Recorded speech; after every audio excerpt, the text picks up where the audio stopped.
কবিতর প্রেমী সবুজের টিমে থেকে আমরা এসেছি, ছোট্ট একটা উপহার দিয়েছি। সরজমিনে যেখানে এসেছি এটা হয়তো মিডিয়ার মাধ্যমে না আসলে আমরা বুঝতে পারতাম না। তো এটা আমরা কুষ্টিয়া নিউজ টিভি চ্যানেলে যখন আমার বন্ধু, এটা আমিও দেখি নাই, আমার বন্ধু কবিতর প্রেমী সবুজ, উনি সৌদি প্রবাসী, উনি দেখার পরে আমাদের যে একটা সংস্থা আছে কবিতর প্রেমী সবুজের একটা সংস্থা আছে, এইখানে আমাদের টিমে জানানোর পরে আমরা অবগত হই সবাই একত্রিত যে কিভাবে এখানে আমরা তাকে হেল্প করতে পারি। তো এই জন্য আমরা প্রাথমিক অবস্থায় আজকে এসেছি এটা ভিজিট করার জন্য।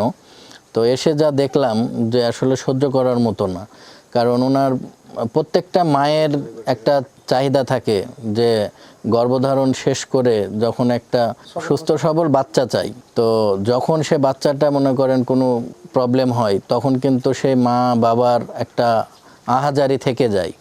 তো আমরা এসে যা দেখতেছি বাচ্চাটা যমজ বাচ্চা, তার বুক থেকে পেট পর্যন্ত জোড়া লাগানো, এখানে আপনার অনেক অর্থর প্রয়োজন আছে। তো আমরা যেরকম কবিতর প্রেমী সবুজের পক্ষ থেকে, তার টিমের পক্ষ থেকে আমরা এখানে এসেছি। আমাদের আগে অন্তত আমাদের বাংলাদেশে ভিডিওটা ভাইরাল আমি মনে করি।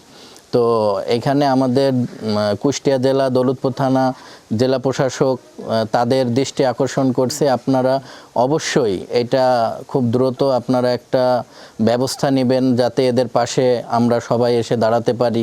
অনেক প্রবাসী ভাইয়ের কাছে আকুতি আবেদন করতেছি, আপনারাও তারকে হেল্প করার জন্য সহযোগিতা করেন। আমি এদের আর্থিক অবস্থা আসলে যেটা দেখলাম এটা আসলে বলার মতন নাই, কিছুই নাই। তার এই অবস্থাতে যদি সে বাচ্চাটার পিছনে এই ধরনের সার্জারি করতে গেলে অনেক অর্থের প্রয়োজন, এইটা বিয়ার করার মতো তাদের অ্যাবিলিটি নাই।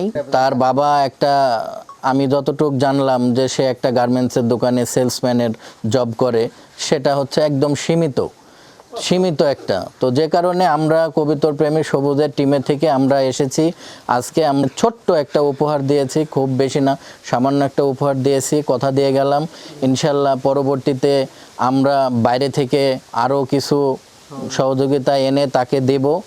আর আমার লাস্টবারের মতো অনুরোধ, আপনারা সবাই তার পাশে আসেন। বাংলাদেশে যত ভাই ব্রাদার, যত গণিমানী ব্যক্তি যারা আছেন সবাই, প্রবাসী ভাই সহ আপনারা তাকে সহযোগিতা করবেন।